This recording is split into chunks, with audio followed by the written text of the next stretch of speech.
lesson sa akin. Why? Kasi ang dami niya na hindi magawa nung simulang nagkasakit siya.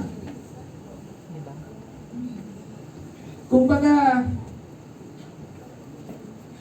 nung last month ng March, doon ko na-realize na kailangan health talaga is real wealth.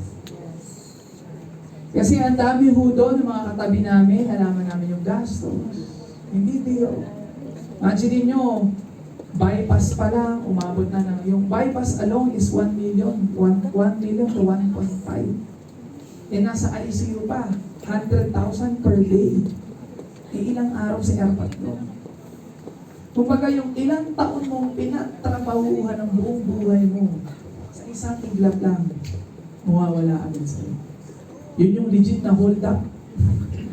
Wala kang kalaban-laban. Hold up kung hold up. Diba? Mahal bang maging healthy? Hindi. Paano magiging mahal maging healthy? Yung matulog ka lang ng maayos, may bayad ba yun? Yung kumain ka lang ng maayos, instead na kumain ka ng mga fast food, imbes na kumain ka ng mga kung ano-ano, imbes na mag-extra rice ka, extra vitamins, bawasan mo na lang. Tama ba? Mahal ba mag-exercise? No. Pwede ka mag-exercise sa labas ng hub. Pwede kang tumakbo, pwede kang gumalaw-galaw. Tama ba? Sabi na tanong ko, sa mga may loved ones dito, lahat naman tayo may loved ones. Mahal mo ba loved ones mo? Yes! Kung mahal mo loved ones mo, kaya mo bang mag-exercise para sa kanila? Yes!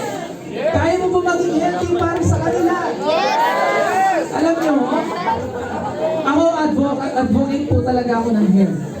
Kaya ako nag-exercise dahil hindi lang para maging for aesthetic purposes, no. Bonus na lang yon. Pero ang alam nyo kung bakit masarap maging healthy, at least makakagalaw ka. Magagawa mo yung mga bagay na gusto mo. Lagi yung hutong naririnig.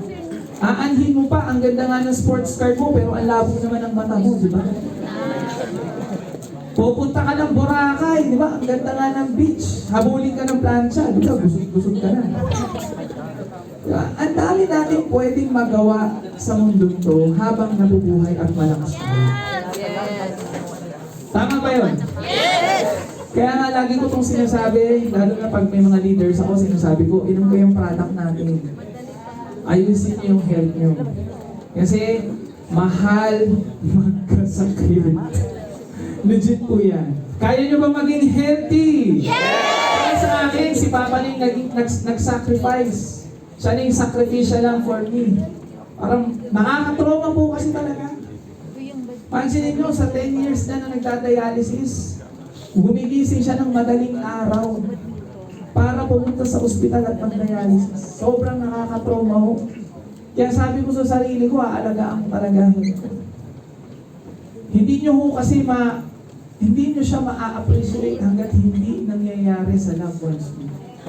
Hindi nyo siya ma-appreciate kung hindi pa rin nangyayari sa inyo. Kaya habang kahit bata ka pa, habang bata ka pa, habang malakas ka pa, kailangan mong maging healthy. Yes! Tama! Tama, Ali? Yes! Huwag kang 5 days ha, 4 na lang.